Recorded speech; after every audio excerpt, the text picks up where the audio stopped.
अस्सलाम वालेकुम। पाण जी ग्रामर जे किस्से खे अॻिते वधाईंदे कंजक्शन यानी हर जुमिलो खे बाक़ाइदा सम्झंदासीं। इन खां पहिरियां असीं पार्ट्स ऑफ स्पीच खे बाक़ाइदा सां स्टडी करे चुका आहियूं ऐं यादि रहणु खपे त जेको हिनमहिल पार्ट्स ऑफ स्पीच जेके करायूं पिया इहे सिर्फ़ु नॉर्मल कंडीशन में करायूं पिया।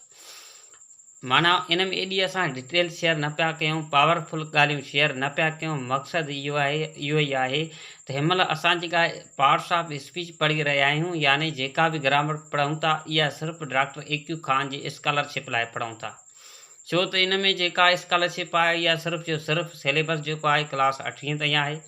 8वीं में असां एॾियूं वॾियूं पावरफुल ॻाल्हियूं कोन कंदासीं, सिर्फ़ु टू द पॉइंट पढ़ाईंदासीं जेका नॉर्मल एग्ज़ाम्स में अची सघे थी। ऐं डॉक्टर ए.क्यू. खान जे हवाले सां काफ़ी स्टूडेंट्स असांखे जॉइन कयो।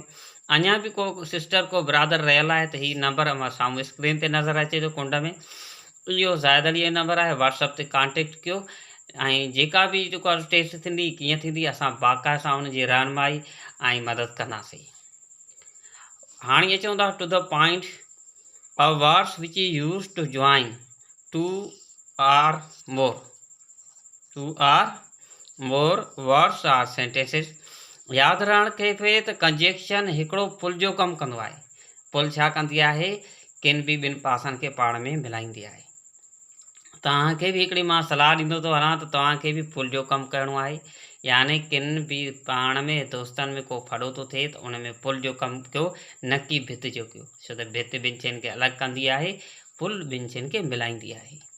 हाणे अचूं था टू द पॉइंट जेका ॻाल्हि कयूं पिया, यानी हीउ हिकिड़ो अहिड़ो वर्ड आहे जेको जॉइन माना ॻंढे थो टू आर मोर, ॿिनि या ॿिनि खां वधीक वर्ड्स आर सेंटेंसिस, या त उहे लफ़्ज़ हूंदा या त जुमिला।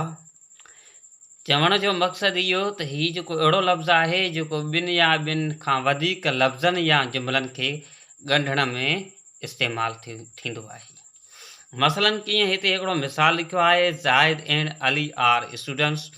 इन जो मक़सदु इहो आहे त ज़ाहिद बि स्टूडेंट आहे, अली बि स्टूडेंट आहे। पर हाणे जेको एंड आहे ज़ाहिद ऐं अली, जेको एंड आहे इहो ॻंढे थो कंहिंखे, ज़ाहिद ऐं अलीअ खे पाण में ॻंढे थो, तंहिंजे करे हीउ असांजो छा आहे? कंजक्शन आहे। नेक्स्ट ॾिसो, I ran fast but missed the bus.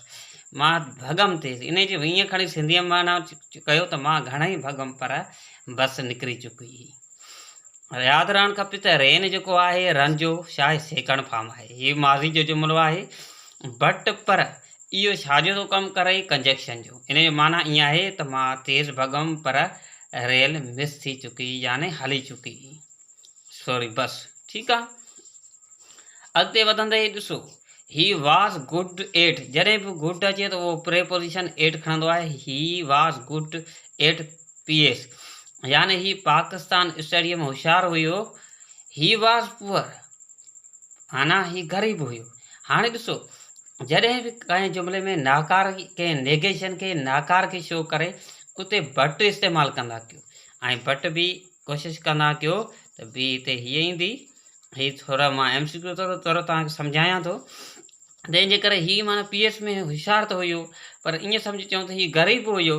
But in जे करे त छा इस्तेमालु थींदो? He was good at PS but he was poor. छो त ग़रीब हुयो, तंहिंजे करे इन जो मक़सदु आहे अॻिते न पढ़ी सघियो। ज़रूरु न आहे त हिते गुड अची वञे, हिते इंटेलिजेंट लफ़्ज़ अची थो सघे, या ईअं थो चई सघे त मां हिन टेस्ट में विया हा पर मूं वटि डिग्री न आई। इहे जुमिला ईअं बि थी सघनि था। सिर्फ़ु हिन जुमिले खे, इन अहिड़नि जुमिलनि खे फोकस, इन जुमिले खे न कंदा कयो। अहिड़ा जेके बि जुमिला अचनि उन्हनि खे सम्झण जी कोशिशि कंदा कयो। अच्छा, हाणे नेक्स्ट एग्ज़ाम्पल जे तरफ़ वधंदासीं। हे एला, although she works hard she fails. इन जो मक़सदु आहे तोणे जो उहो सख़्तु महिनत करे थी पोइ बि फेल थिए थी। जॾहिं बि लफ़्ज़ ऑल्दो अचे त यादि रहणु खपे त उन सां गॾु येट ईंदो आहे। नेक्स्ट एग्जाम्पल जे तरफ़ वधंदासीं। Either you or your sisters has done this work, या तव्हां या तव्हांजी भेण, तव्हांजी अधीअ ही कमु करे छॾियो आहे। जॾहिं बि ईदर ईंदो आहे त लफ़्ज़ उन सां आर ईंदो आहे। जॾहिं नाइदर लफ़्ज़ अचे त उन सां नार इस्तेमालु थींदो आहे। हाणे कंजक्शन जा कुझु मिसाल इहे ॾिसो, बट आहे, जेट आहे, एंड आहे, सो आहे, since for, therefore, because.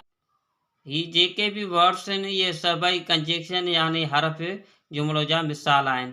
ऐं जेके कैंडिडेट्स डायरेक्टर एक्यू खां लाइ तयारी करे रहिया आहिनि त हिन नंबर ते राब्तो कनि, उन्हनि सां बाक़ाइदा सां कोऑपरेशन कंदासीं ऐं उन्हनि जी हेल्प कंदासीं, सपोर्ट कंदासीं। ऐं यादि रहणु खपे त हीअ सिर्फ़ु असीं नॉर्मल शयूं पढ़ूं था।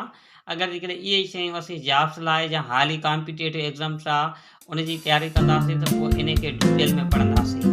ठीकु आहे। जेके कैंडिडेट्स असांजे चैनल लाइ नवां आहिनि उन्हनि खे मां रिक्वेस्ट कंदुमि चैनल खे सब्सक्राइब कनि, वीडियो खे लाइक कनि ऐं कमेंट्स कनि